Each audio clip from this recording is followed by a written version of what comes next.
Welcome back to Fouch and Friends. Thank you for tuning in. These are interviews with your favorite gospel music artists, and I appreciate you watching these videos. If this is your first time watching, I sure would appreciate it if you would hit that subscribe button and click the bell to get notifications. This interview features Taranda Greene of Cana's Voice. She's also a soloist. She's had a fantastic career. You're going to enjoy this conversation that I had with Taranda. Hello, everyone. Okay, great intro. Yeah, we'll just go right with that. Taranda with her own intro. I love it. Hello, I'm here. I'm here. Can you see me? Can you hear me? How are you guys? We're so good. I see you're still sane, I think. Yes. You know, what is today? Thursday? Wednesday? Something like that. I think it's One Thursday. Of the days. Yep. Yeah. The 23rd.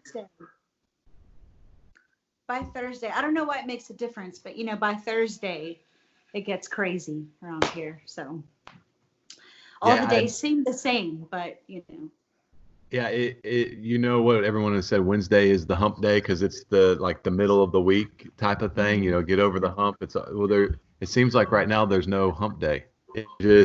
There's no middle of the week. There's no middle of the quarantine. You don't know when it's going to end. It's just like, just keep going. Just keep going.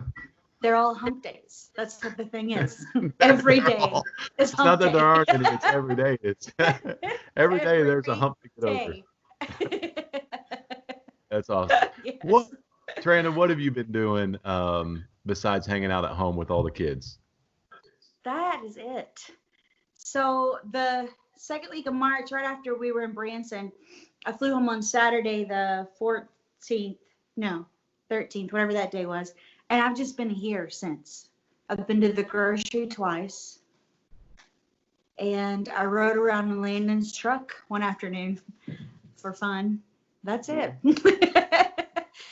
So Landon and I have a blended family. So we have 4 kids every other week. So 1 week his two are with their mom, and the next week they're here. So when it's me and my two girls and Landon, it's pretty low key actually, but then when all of us come together, it's like a grenade drops on the house, and everything that you set in order for a week just goes away. And it's utter chaos for a week. And then but we're fortunate to have like a tennis court in our neighborhood. So we go over, we've been playing tennis a little bit, we've been taking walks. We have a pool. We opened our pool, but it's a little cold. So we're trying to find things to do outside and not just, stay focused on the electronics. Yeah, I've done a few interviews during this time, and I've been asking everybody. I think a good use of this time is either to prepare something for after everything ends. So like an artist who is a writer, write a bunch of songs, or if you're an arranger, get a bunch of songs and arrange a bunch of stuff that maybe you can learn as soon as you get back on the road. Maybe other people don't do that. Maybe they learn a new talent, learn a new skill. Maybe they go back and go back to school. Maybe they've been talking about going back to school or getting a certain license or whatever it is. I've been asking everybody, what have you taught yourself or learned or something to better yourself during this 5 weeks? Well, I have cooked every meal for 5 weeks. Wow. That is a record for me. So I've cooked everything I know how to cook. So I've actually gone on strike this week. I've cooked nothing for the last 2 days. Sunday's the last day I cooked. And I told my family, you're on your own. Like, I don't exist. Don't say mom. Don't say mommy. Just, where the kitchen is. Find it. Do it. So that's what we're doing. So for a month. That's my new skill. So for a month, you made, you cooked every meal, and now for the last couple of weeks, it's just been kind of like, or last couple of days, it's just been kind of. No, Matt, for a month and a week. That's 5 weeks. I've been cooking every single meal until the last 2 days. Gotcha. And we did finally DoorDash and, wipe everything down. Yeah. So. But we're also like in this lake town where, our county's only had I say only, and I'm not downplaying it, but Yeah. like 46 cases in the whole county, and over 30 of those are fully recovered, and there have not been any new cases. So we're kind of out in the middle of where the virus can't find us. So that's nice. That is nice. So we were talking Yeah. before we started, and you mentioned that maybe it's not a new talent or a skill you've learned, but you have acquired some new animals. Maybe. Okay, so yeah. So, we had 3 birthdays during this quarantine already. And we have 3 more Really? coming Wow. up. We already have 3. Yeah. So Josie, Landon, and I have all had our birthdays, and no big parties or anything special. So for Easter, I thought it would be really cute to get the kids like an Easter duck, just because they're old enough now where the Easter bunny finds younger kids to visit. But I wanted to do something special for them since they're locked inside and in this area. So I looked up Tractor Supply, and they had Easter ducks and chicks for like $5. So that was the trip I took with Landon in the truck. We ran over to the Tractor Supply, and he got 2 little ducks. No, I'm sorry. Hang on. Let me tell this from the beginning. So he was wanting, because you have to buy them more than one. Did you know this? No. Okay, so my new thing was learning all about ducks the last few Okay. weeks. So you're supposed to buy more than one because they get lonely if they're like, they're flock animals. So if you just get one, like it can get sick and die from depression. Like it's true. So Wow. I called them. They said, we have one duck that got lost in the back and we didn't see it. You can have it. You can have it if you promise to come back and get at least one more on Wednesday when we get our next shipment, right? So I'm like, we can't leave a duck alone. It will die. So Landon goes and picks up the one duck. You said you had Kim on last week, and she was talking about the chicks and the ducks. So we don't have any chicks, but we do have now 5 ducks. Wow. So the one, we went back the next week to get one more. And Landon couldn't take it. He got 3 more. And then one of those passed away. Like the day we brought it home, it died the same day. I'm not sure what happened. And then because one died, we had to replace it, because each kid has a duck now. So, but then one can't be left out. So we go back to Tractor Supply, and we go to pick up one duck to make it an even 4. There were only 2 left, Matt, and we couldn't leave one. So now we have 5 ducks. We went from 0 ducks to 5 ducks. Okay. And I'm just, I'm just going to let you see them. You want to see them? Okay. I hope I don't lose connection. Kim brought 1 chick and 1 duck onto the interview. So hey, let's just go see all 5 of these ducks. I'm not going to pick them up. Hey, Josie. I'm going to show the ducks. Hang on. Sorry for all the movement. No How problem. do I turn this? I don't know if I can turn this around. Can I? Yeah, you just did. We can see Oh, it. did I? Oh, look. I didn't even know it. Oh. Okay, so Waddles is the big one. Oh, he's yawning. He's sleepy. Waddles is the big one, and he is the oldest. And then actually the 2 next to him are Donna, like Donna Sheridan off Mamma Mia. Okay. And the next one is Quack Efron. And then the yellow one, are you still there? Yeah. Are you still there? Yeah, I'm still here. Okay, so the yellow one is Buttercup, and she is nudging over on the final one over there. His name is Dewey. So those are our new 5 ducks. And that's it. That's pretty much what they do right there. They just do that, and then they like eat and the other things. So and that's all. That's it. So what is the long-term plan with 5 ducks? Well, we're praying about it, but we feel like I've already made contact with some people over in Jonesboro, and they will actually take the ducks if they're too much for you, and they will raise them for you. You can just drop off, as they call them, the teenagers. Okay. And they will raise them. So I do have an out. But for right now, we're hoping they won't become too much for us. We want to, they're family now. And they're so cute. So is this a thing in gospel music to go and get chicks and ducks during quarantine or what? I feel like it was Easter. And it just seemed like the right thing to do. Everybody had a chick or a duck, and we were supposed to have 2. So I think there's a frog in my pool. We're supposed to have 2, and that turned into 5. I think there's a frog in my pool. It keeps moving. Okay, I don't know. I'm not going out there.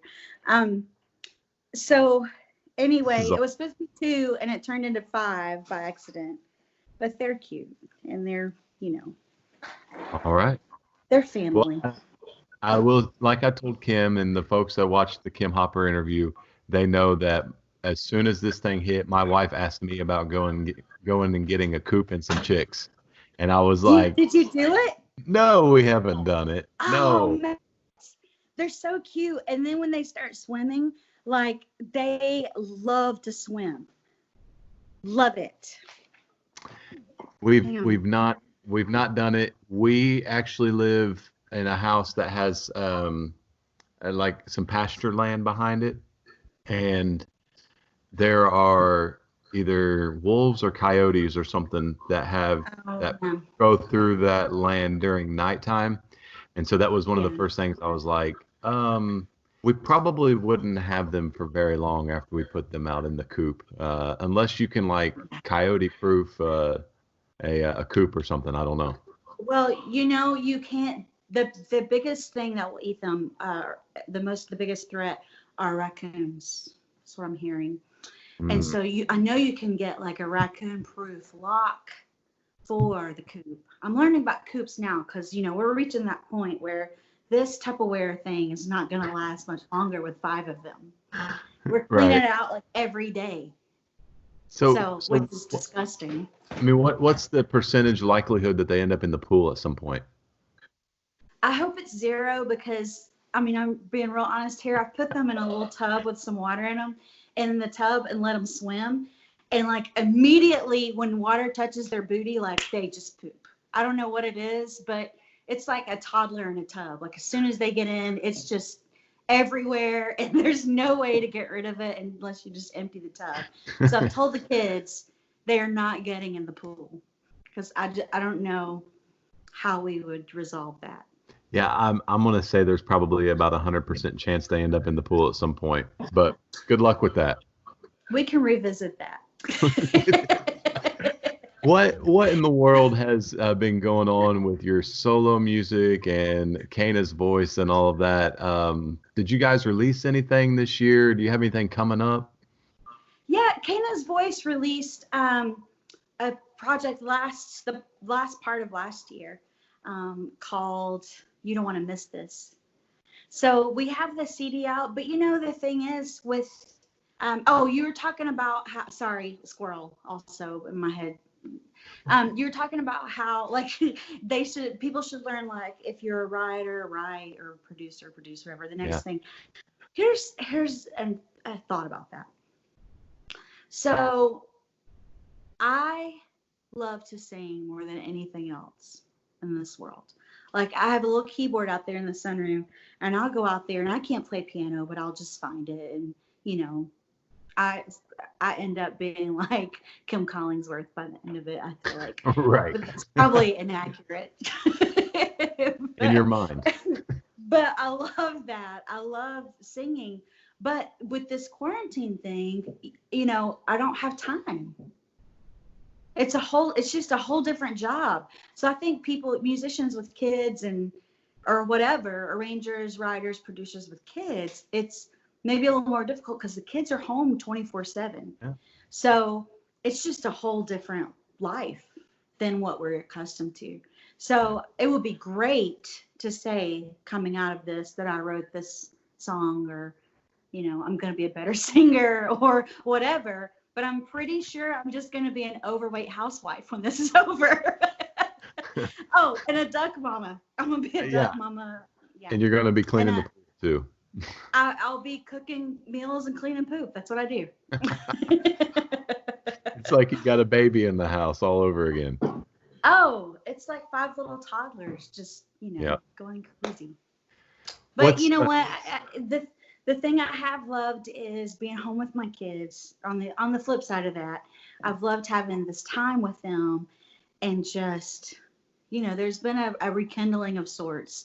And just, they're so funny. My kids are so funny, and playing Uno, and trying to find a tennis ball to hit across the net, and just it's been fantastic just being home with my babies. Yeah.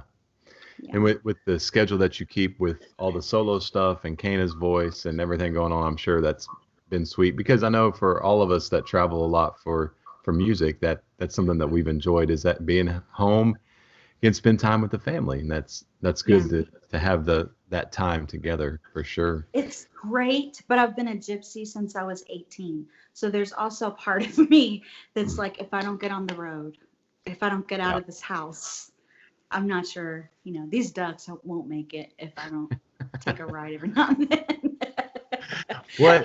What is something that you've learned in the last year or two that you feel like God has taught you about your ministry, or about your life, or your family, or how has he spoke to you?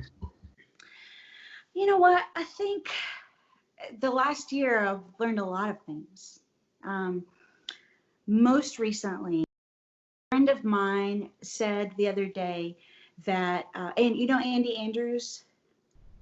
Yeah. So he said the other day that fear and faith are made of the same cloth. They're just on different ends of the spectrum. And when he said that, it clicked with me so much, because of all of the depression and anxiety that I've gone through. A lot of that was spawned by fear. And fear is something that I just deal with all the time, and anxiety. And when he said that, it made me think, God, I really want to be on the faith end of that spectrum. And it's so true. I mean, fear and faith, it's both of them are something we believe in that we can't see. But fear causes us a completely different response than faith, and completely different outcome. And so I've just been waking up every day, Matt, and saying, God, help me today, especially in this quarantine. And there's so much fear that has come through the last several weeks, on every level. And I just wake up every day and say, God, help me be on the faith end of that spectrum, so that I'm believing in the right things, and I'm not believing in the fear that wants so desperately to have me. So I think that's what God's taught me just the last year. And when Andy said that, I was like, oh my gosh, that makes so much sense. And I guess you know it, but when somebody says it to you, you can really wrap your mind around it. And I think that's what I've been dealing with the last year, is just having more faith and fear, and understanding that they're very similar in the way that you believe. That's good. That's good. Yeah. What song are you guys, or have you guys been doing in concerts, either solo or with Cana's voice, that you feel like is a song that's really connecting with the audience right now in the concerts that you've been doing? Well, it's been a while, but Uphill Climb for me always hits. Janet Paschal wrote a song years ago called Uphill Climb, and the lyric is just fantastic, and I feel like that always hits home, because everybody that we sing to is dealing with something, and if they're not dealing with the struggles that they've been through, they're dealing with not having a struggle. So everyone's dealing with either in the middle of the struggle, or they don't struggle anymore, so what are they going to do with their time? So Right. So I feel like Uphill Climb is that song is something that really they can just listen to. And, a lot of the songs I sang are power ballads, or, lick heavy or whatever. And Uphill Climb is a song I can just sit down and everyone can just breathe and just listen to.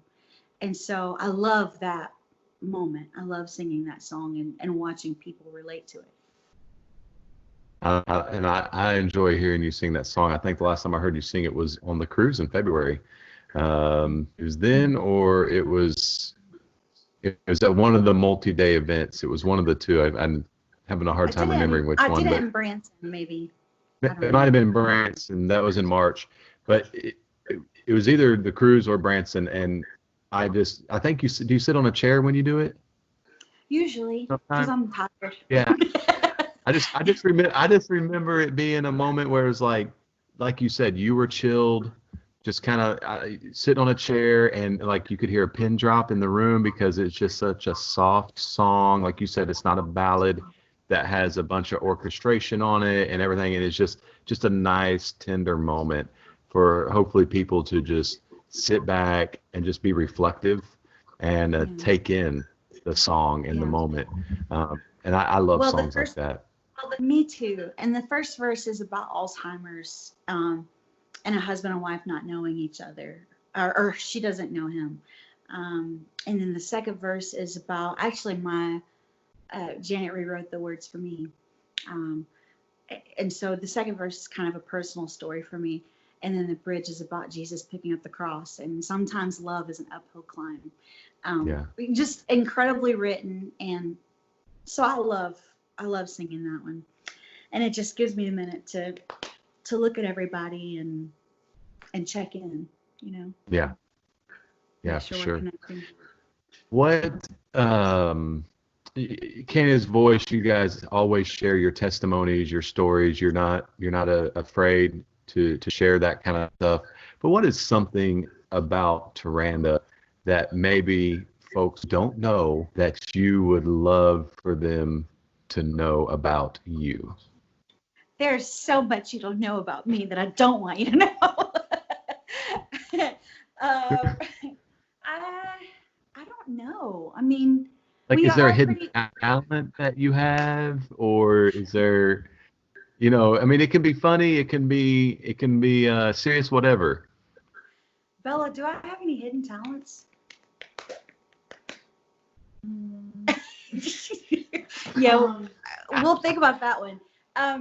But Okay. I think the thing is, like I said, I've been on the road since I was 18. So I've been a gypsy life. That's what I call it, the gypsy life, because you're just always from place to place.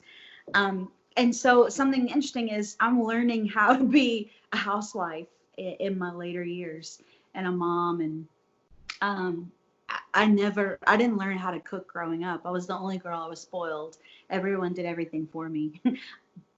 I know you find that hard to believe, but That but everyone has did everything changed. for me.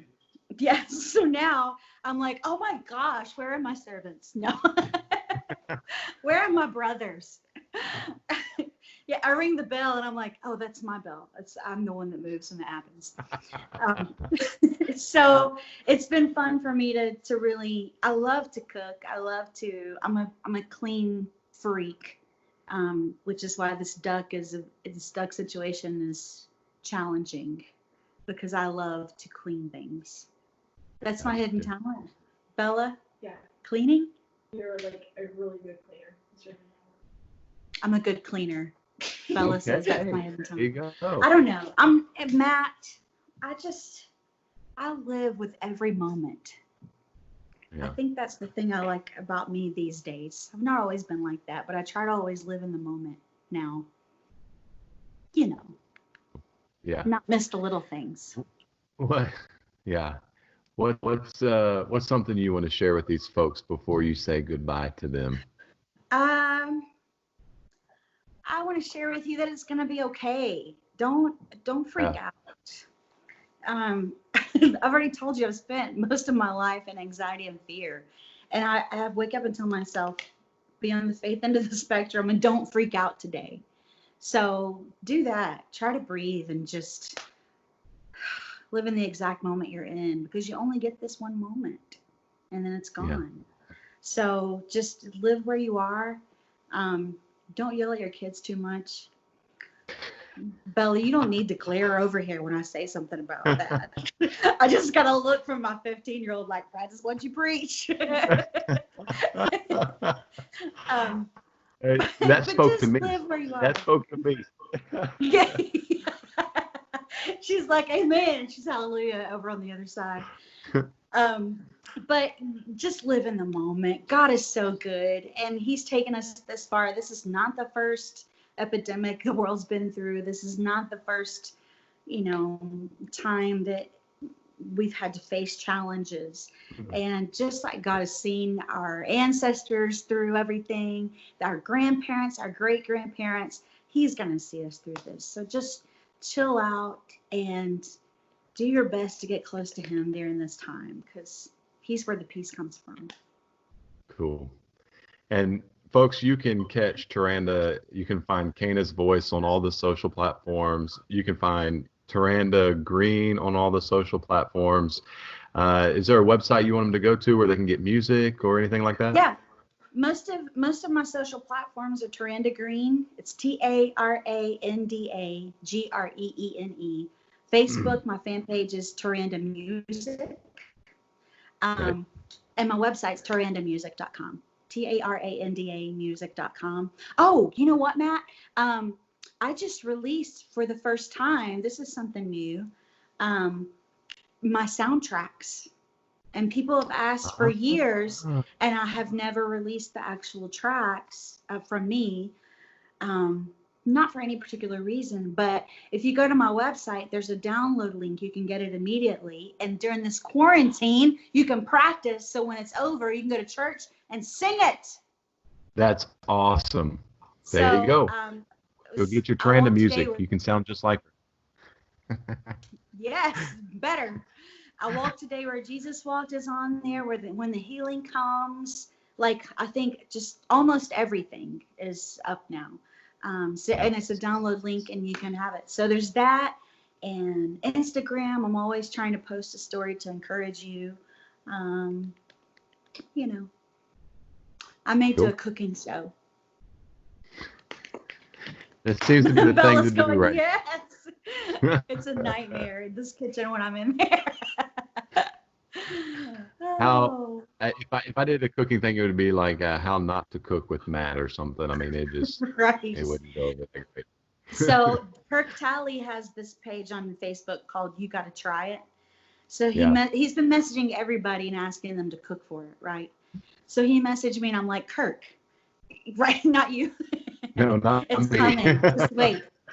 So I'm Okay. like, Kirk, I don't like, I cook for my family, but it's not like, gourmet meals.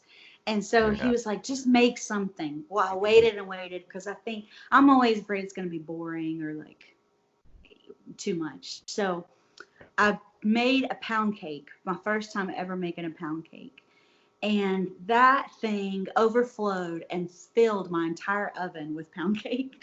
It was like Mount Vesuvius. I don't know. Is that one of the overflows? One of those volcanoes? Like it just like it was everywhere. So I ended up doing a video for him. So if you go over to You Gotta Try It, the first video I did was not as good, but it's funny. And then the second one Lena put together, and it turned into a cake, the second time. Yeah. So, I feel like I have some special talent there. It's God-given talent, following a recipe to avert disasters. Yeah. Well, it sounded like you didn't do too well on that one. No, the first one I had like this thick of a cake left because everything else was in the bottom of the oven. And then my kids who don't know what's going on, they walk up here and they're like, something smells burnt. I'm like, thank you. You can leave. I got this. That's my video for Facebook. Yeah. Yes. So, we're finding things. Thank you so much. Appreciate your time today. Yes. Thank you, Matt.